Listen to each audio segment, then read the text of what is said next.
ففروا إلى الله إني لكم منه نذير مبين.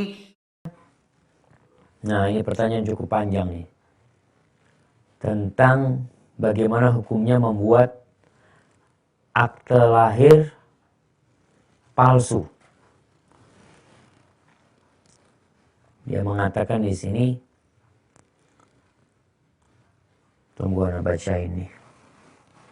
Bagaimana hukumnya membuat akta lahir palsu dan apakah diharuskan menikah jika seorang perempuan melahirkan tapi tidak dinikahin oleh pria yang menghamilinya. Ini bahasanya perlu diperbaiki nih ya. Ini zina nih.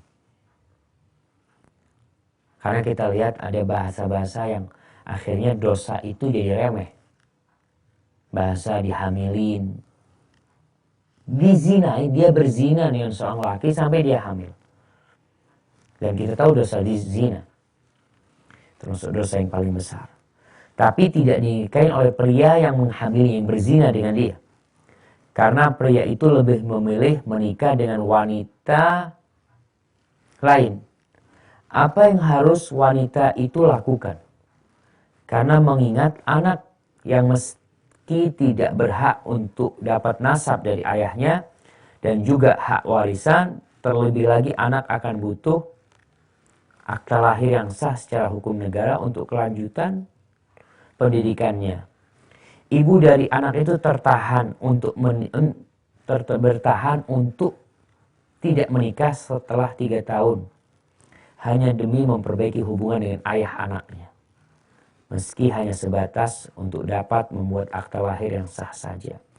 Karena saya tahu bahwa mereka belum nikah, hanya keduanya. Dan tentunya Allah yang maha tahu. Ini zina lagi itu suaminya. Kalau dikatakan dia, subhanallah ya. Tunggu anak akan bacakan firman Allah subhanahu wa ta'ala tentang para pezina ini supaya mereka sadar bahwasanya para pezina itu ya di surat An-Nur ayat 3. Coba dibaca surat An-Nur ayat 3. Allah mengatakan az-zani la yankihu illa zaniyatan.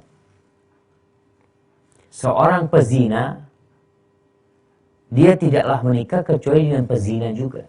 Atau musyrikah. Atau wanita musyrikah yang tidak peduli dengan hukum zina. Jadi kalau tadi ini perempuan ya, nanti kita lanjutkan ceritanya, pertanyaan cuma anak ingin menyampaikan hal ini agar kita tidak meremehkan zina. Ketika dia berzina, jangan dikejar itu suami. Kalau anti sudah bertobat, bertobat kepada Allah. Tapi kalau ternyata anti tidak bertobat dan masih mengharap itu lelaki pezina yang tidak bertobat, ya sama aja anti sama dia. Maka Allah katakan wanita pezina, lelaki pezina tidak akan ridho menikah kecuali dengan sama-sama pezina atau orang wanita musyrikah. Wazaniyatu la yankihuha illa zanin aw musyrik. Dan Allah katakan wanita pezina yang melakukan zina, dia tidak akan ridho menikah kecuali dengan lelaki pezina atau orang musyrik.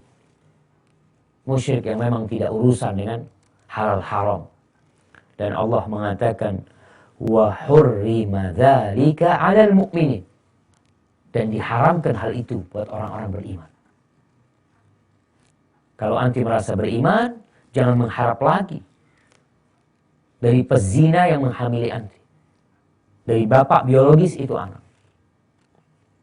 Para ulama mengatakan bahwa ini adalah dalil yang jelas atas haramnya menikah dengan pezina. Sampai dia bertobat.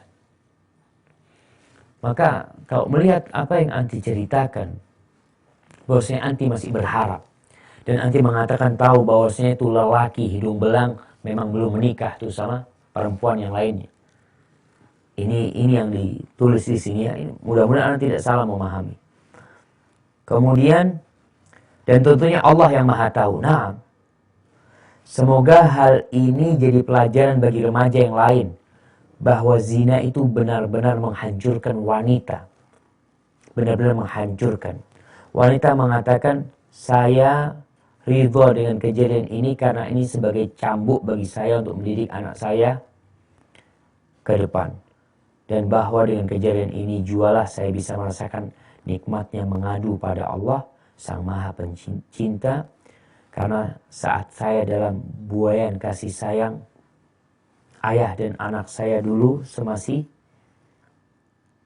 menjalani hubungan, saya tidak takut untuk meninggalkan sholat wajib. Tadi itu. Kalau pezina sudah, na'udzubillah min dzalik. Maka yang harus anti lakukan sekarang adalah bertobat. Jangan ditunggu itu lagi. Terus bagaimana masalah akte kelahiran? Coba dikonsultasikan kepada pihak KUA umpamanya. Anak itu anak zina. Tidak dinasabkan kepada bapaknya, dinasabkan kepada keluarga ibunya. Kalau ibunya punya marga, dinasabkan kepada marga ibunya. Itu anak. Setelah itu ya dilihat bagaimana. Jadi urusan akte kelahiran ini, itu urusan yang sangat remeh sekali. Urusan yang besar anti berzina. Nanti harus bertobat kepada Allah. Kembali kepada Allah. Man taba taballah alaihi, barang siapa yang bertobat, Allah akan menerima tobatnya. Kalau tadi dikatakan perzinaan menghancurkan pada wanita, iya. Dan biasanya ya mudah-mudahan dijaga sama Allah.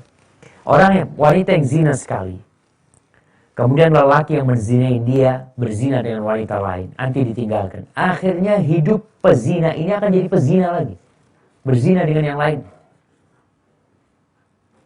Jadi dosa zina ini kalau kita tidak segera tutup akan melahirkan dosa yang lainnya. Coba dilihat. Perempuan-perempuan yang menjadi pelacur. Perempuan yang menjadi WTS.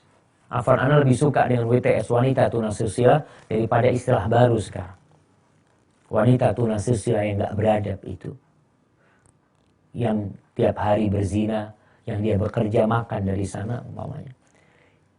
Awalnya dari mana dia? Meremehkan zina. Dan pernahnya mengatakan ketika dia meremehkan zina, meninggalkan sholat gak ada masalah buat dia. Maka nasihat ana kepada semua wanita, hati-hati dengan zina. Ya bagaimana menghindari zina? Jangan berhubungan. Jangan pacaran dengan siapapun. Pacaran setelah menikah. Tapi kalau engkau sudah berani mendekati perzinaan, syaitan itu terus menarik, dekat dikit, tarik lagi ke depan, zina.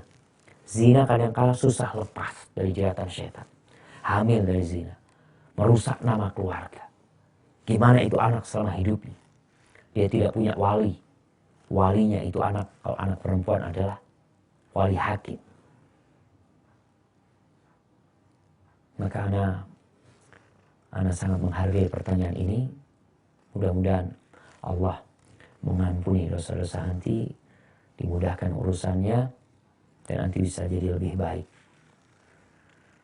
Dan bukan berarti orang yang pernah melakukan dosa nggak bisa baik ya, bisa jadi dia lebih bersih, lebih suci daripada orang yang belum melakukan dosa. Semoga kita dijaga sama Allah dari perbuatan dosa.